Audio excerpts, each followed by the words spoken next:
Hey guys, welcome back to TJ's Tech. A lot of us gamers are too busy sweating in COD lobby to take 20 minutes to clean up our desk, and more specifically the peripheral we interact with the most, our keyboard. If you're using a mechanical keyboard and you haven't cleaned it for months, I can almost guarantee that it's got dried up stains, tiny bits of hair sticking out with a sprinkle of dust. And if it's a white keyboard like mine, then it probably looks more like an amber right now. And I don't mean to shame anyone because I barely ever clean my keyboard, but to be honest, you should be embarrassed. Today, let's be responsible gamers and join me on this journey of cleaning my keyboard.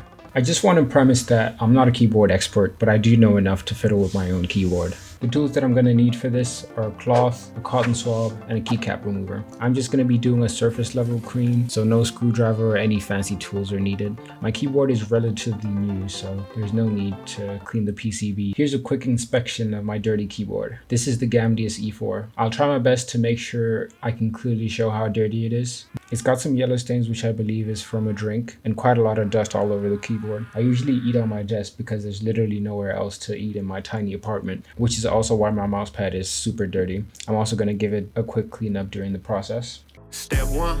First thing to do is to disconnect my keyboard, which is possible because of the removable Type-C connection that is connected to the PC.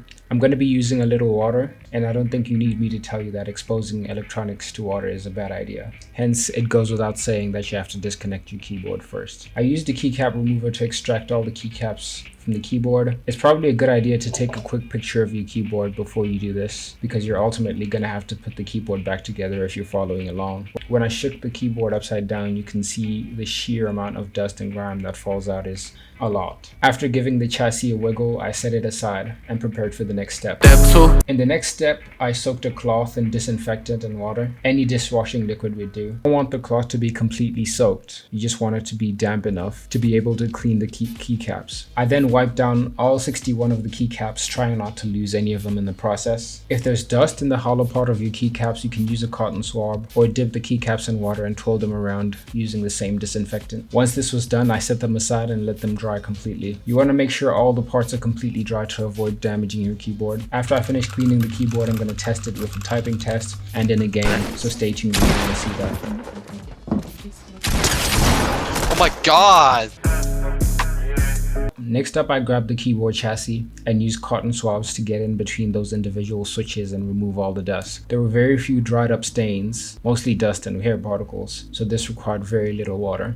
Once this was done, I shook the keyboard down one more time and wiped it using the damp cloth after rinsing it again. There are a lot of stains underneath the keyboard, so this required a significant amount of wiping. Once this is done, I let the keyboard dry. While I was waiting for the keyboard and keycaps to dry up, I used this opportunity to clean up my mouse pad.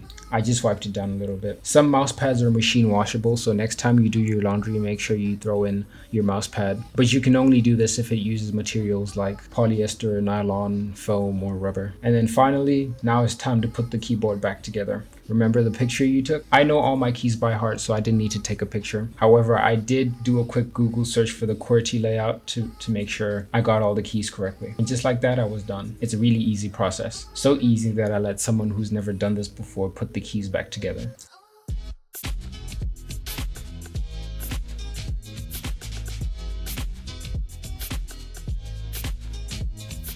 Now that the keyboard is nice and clean, it's time to check if it's still working normally. I'm going to be doing a quick typing test, which I absolutely smashed.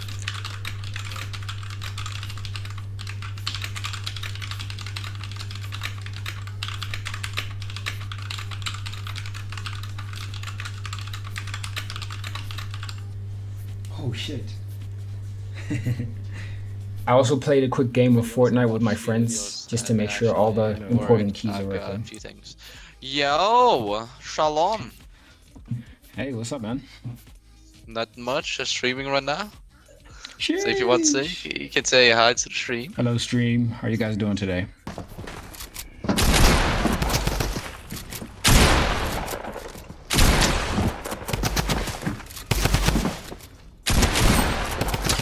Oh my god, nice.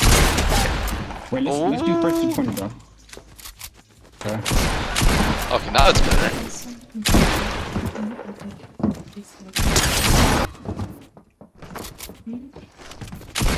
Got him. Okay, buddy. Okay, buddy. Most of the time was using controller, but at the end was using keyboard and mouse. No!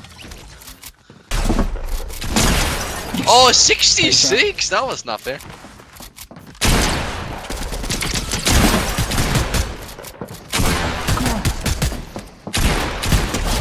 No! I was panicking. I was panicking. Yeah, I was you were definitely panicking, bro. I took my sweet time. Bruh. Those are getting hot.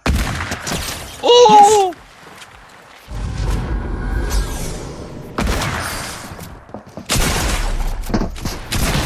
Yes! As you saw, sadly I lost the 1v1, but at least the keyboard works. Thanks for watching. I hope you enjoyed the video.